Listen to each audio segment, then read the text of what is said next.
got shots fired. One suspect down. All white people are devils.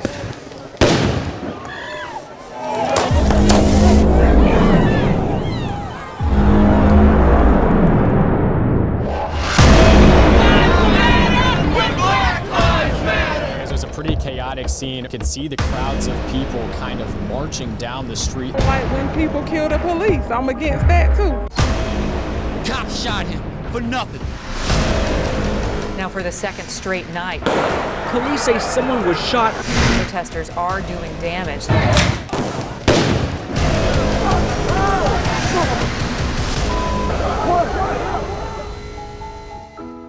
September 20th was a day that rocked Charlotte. That afternoon, a Charlotte-Mecklenburg police officer shot and killed Keith Scott. What followed were several days of protesting and rioting and a debate about race relations and the role of police not only here in the Carolinas, but also across the country. The images of unrest that we saw in Uptown reignited a conversation we've been having for a long time around our dinner tables and our living rooms, even our newsrooms. As journalists, we tell you about the issues that our communities face every day. So it got us to thinking, how can we help solve this specific problem? How can we help make an impact? Well, we put together an impact team of concerned parents and community leaders, and we took those very same questions to a place where conversations often begin, the local barbershop. This is not something new. This is something that we've always seen. There's always seems to be an adversarial relationship between the Black community and police. Is there a stereotyping issue with police officers, how they view the community? In my neighborhood where I grew up at, you just felt like you were already guilty and you didn't do anything. I try to put myself in both spots. The message that we are trying to give the community that we want to work, but then we're always going to get that brick wall that somebody's always going to stand in front of the community and speak for the community. When an officer comes and sees white youth playing, he does not think criminal. He does not think he needs to treat them in a punitive manner. He thinks they may be acting a little foolish, they may need some guidance, but he doesn't see them negatively. And that is not the case when he rolls up on Black youth or Hispanic youth. When I was about 11 years old, my grandfather took myself and my cousin to the courthouse, sat us down in traffic court and said, watch how that young man is dressed and how he talks to the judge and how they treat him. And he began to talk to us about how we're supposed to be, how we conduct ourselves with police officers. How do you've had that talk with your sons already, right? We had to tell them, if you're in your front yard playing, cops and robbers like every boy does, drop everything in your hands. That's if a police officer comes by. If a police officer and they're in the comes yard playing with a toy gun or whatever. That's right. We have to talk to them. We have to talk to them, and not so that they're afraid.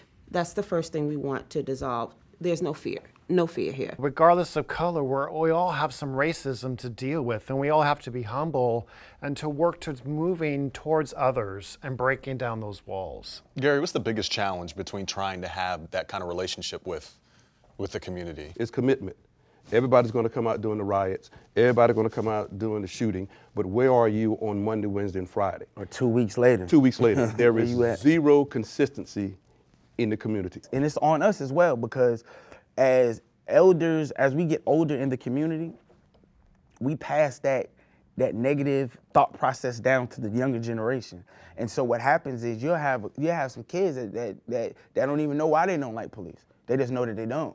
You know what I'm saying? But we also have to, as community, as men in the community, make being an officer an honorable profession again. But as long as we're separated islands, we're gonna talk at each other. We're gonna talk around each other. We need relationship. And at about 7th grade, particularly with Black boys and policemen, the relationship changes. He's not a cute little kid anymore. Chris, I see you nodding your head over there. I am, very much so. How important is the age that we begin this engagement with police officers?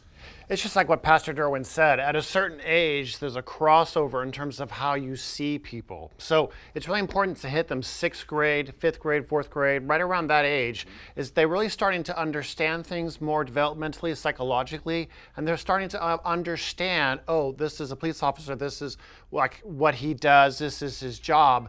But if there's no relationship there, they're gonna have a fear response. That's something the Impact Team agrees with. It starts with kids. The 6th grade class at Mallard Creek STEM Academy is taking the first steps to build better relationships with their neighborhood. What this project does, it gives us an opportunity to cultivate some empathy, okay? And that means that 6th graders get to sort of walk in the shoes of police officers, and then police officers get to meet some of the kids in the community and their families and sort of walk in the shoes of the local community members, okay? And this creates empathy, all right? So a group of students today will be going to the police academy. There's two sides to every debate, right? So the impact team wanted to know what white officers think about their relationship with the black community. When I had dinner with 3 veteran officers, I was surprised by their candor. I mean, they kept it real, and they said some things I wasn't even expecting. Did you have to overcome biases of your own? As a police officer, as growing up. Period, because I mean, don't you think those things inform the way that you do your job? You bring those things with you, they don't disappear. They don't disappear. I've overcome some. As a kid, as a teenager, and as a police officer. And the obvious ones we overcome is being a racist cop. What do you wish the African-American community could better understand about white police officers? You would find more white officers and black officers, officers alike, do more for the inner city neighborhoods, African-American communities than a lot of your African-American activists that get on there and talk on that camera. People don't know that. The public does not know that. A lot of times when they come after us, it's based off of false narratives that they really don't have any intimate knowledge of. And that's what fuels their protests. I've not seen any further than the protests. I've not seen community members or activists do anything outside of that little protest to move forward. It's also kind of disheartening because it stops. It doesn't go any further. These shootings that have been prominent, is there one in particular? Like if you hear the shooting that happened in Tulsa, Oklahoma, is there anyone in particular that you look at and it just really made you upset? I would have to definitely speak on Charleston. Charleston. Charleston, there's no doubt. To me, that's number one. Just for the fact that, you know, the guy's running away and he's shot in the back. There are very few officers that would do something like that. I got to make that statement because that's not normal. It's just not normal. When I say Black Lives Matter, what do you think?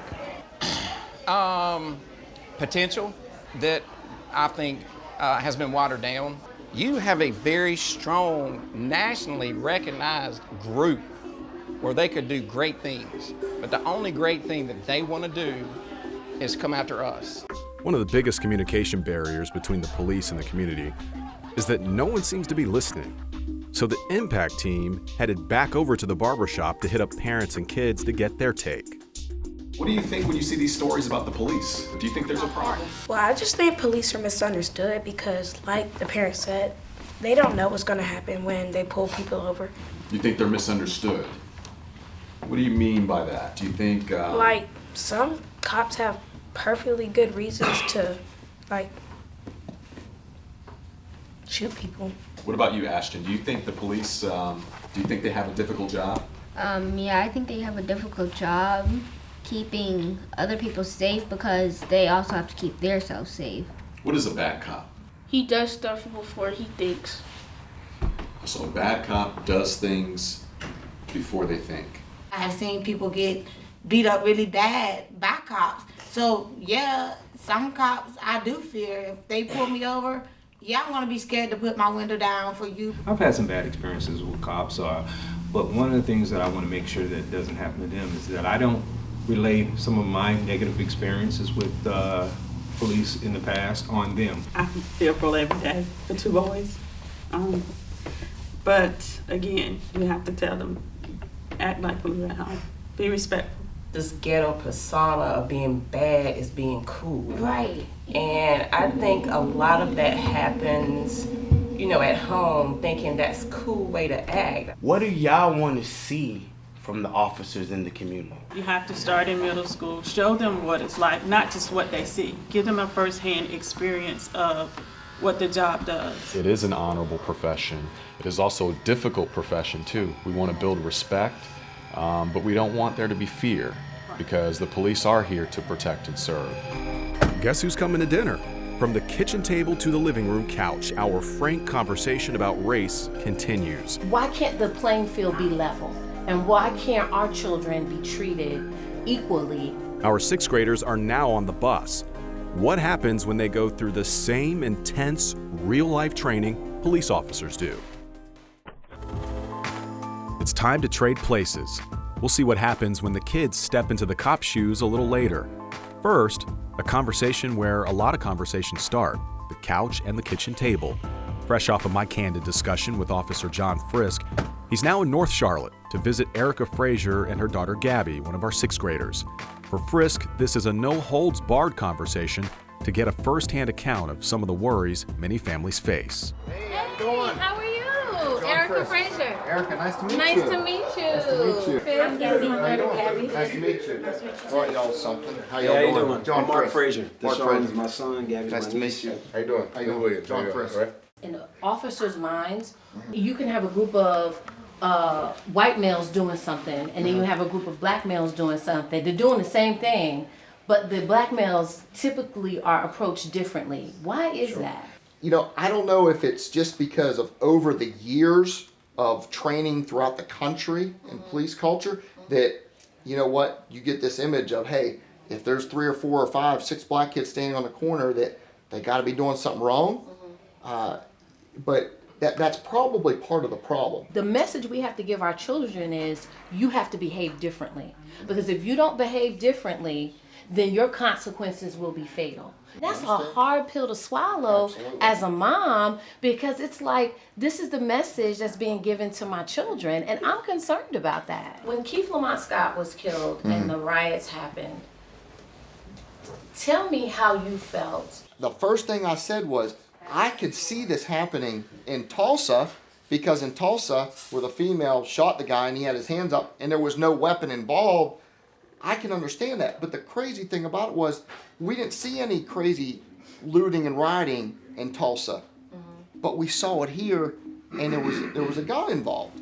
So it was really scary of like, okay, where are we going in this city moving forward? Because we felt that like, wow, this, once again, this would never happen in Charlotte. Our black males are the ones that are being targeted. Yeah. And it breaks my heart, because I want the officers to be able to have a conversation with my brother. That's right.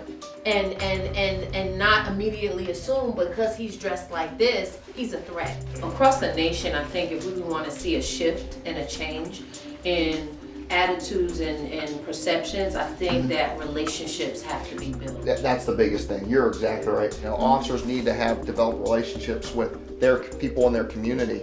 You know, and without that, we don't move forward.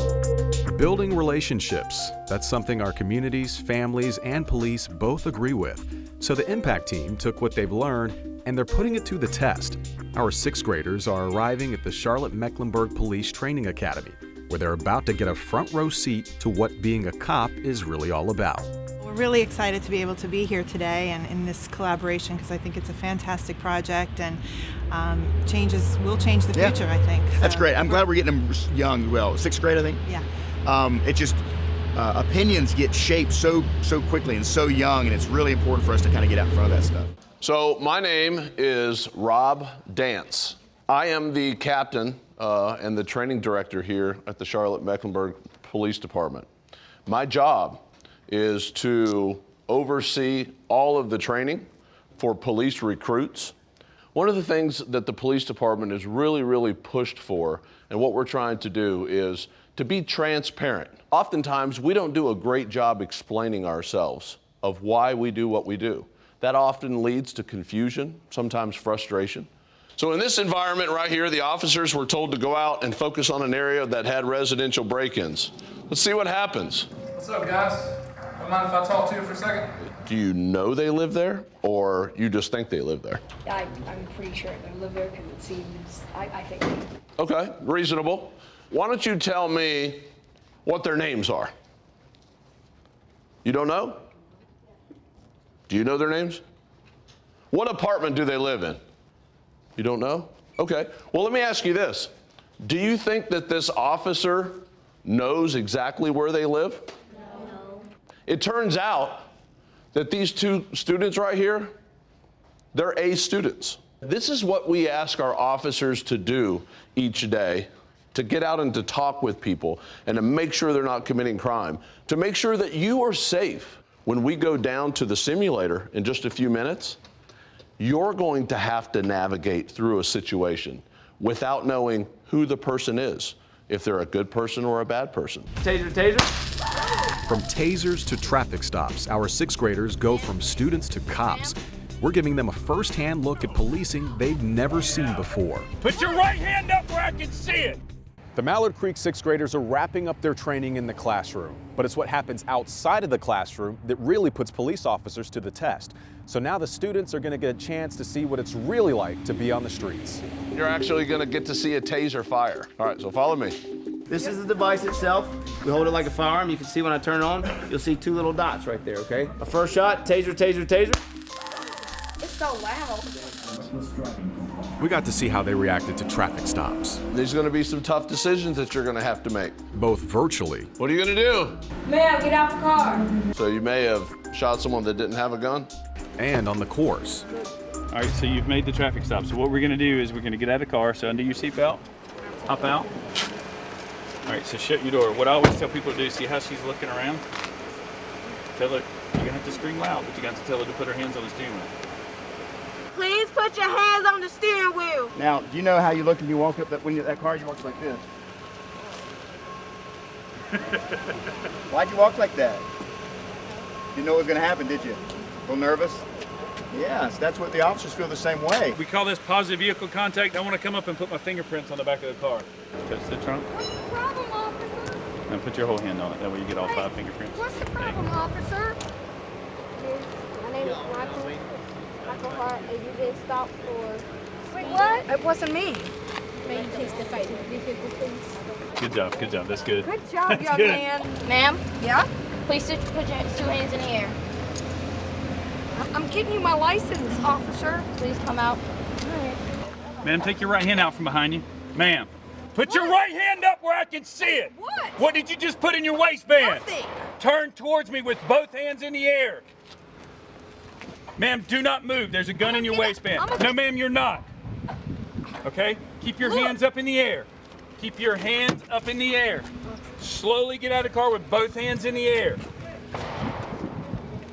Keep your hands up. What, dude? Keep your, bang! How many times did I told her to keep her hands up? A lot. Back at the simulator, they were tested on calls for help. What does she have? She has a knife. Well, what are you going to do? Drop the knife. Tell her. Drop the knife. And even hostage situations. That's gunshots being fired. What are you guys going to do?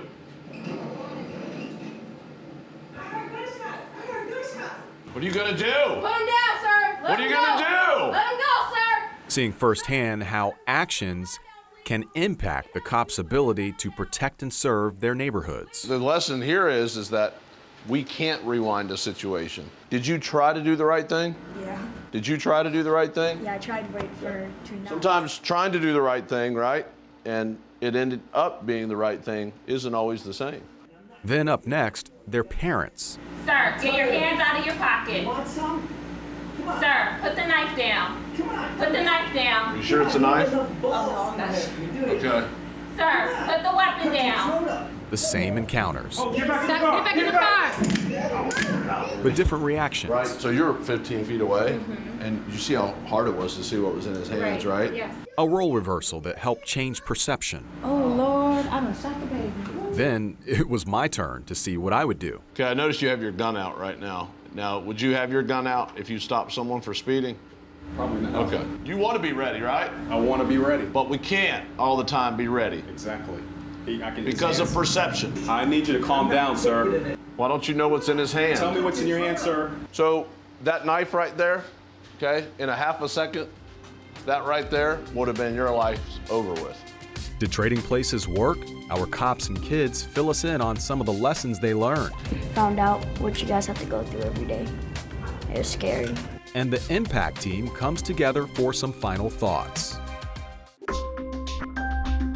So did trading places work?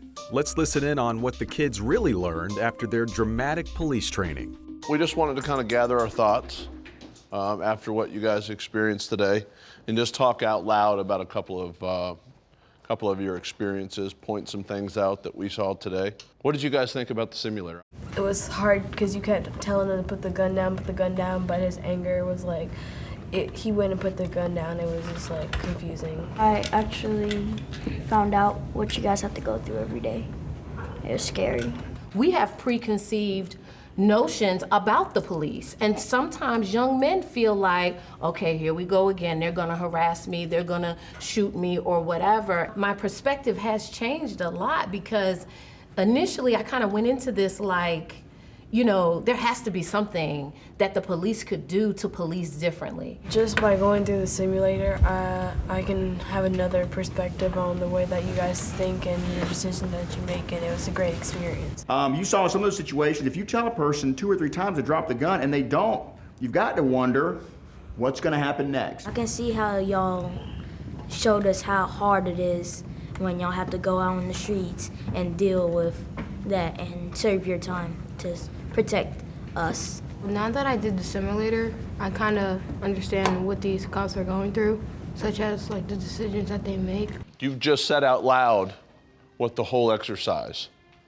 what it's all about, and it's to give you a different perspective. And this is something that we'd like to see every school in Charlotte-Mecklenburg go through, because obviously it's eye-opening, it gives you a respectful view of what police officers do, and it exposes police officers to communities that they might not otherwise have exposure to. So we conceptualized this, we talked about it, and we just saw what this looks like. Your first impression. I love the exposure part where you expose both parties to their different worlds. Because it shows both ends of the spectrum. And I know one thing in relationship, both parties just want to feel like they're being seen. They want to feel like they're being understood and being heard.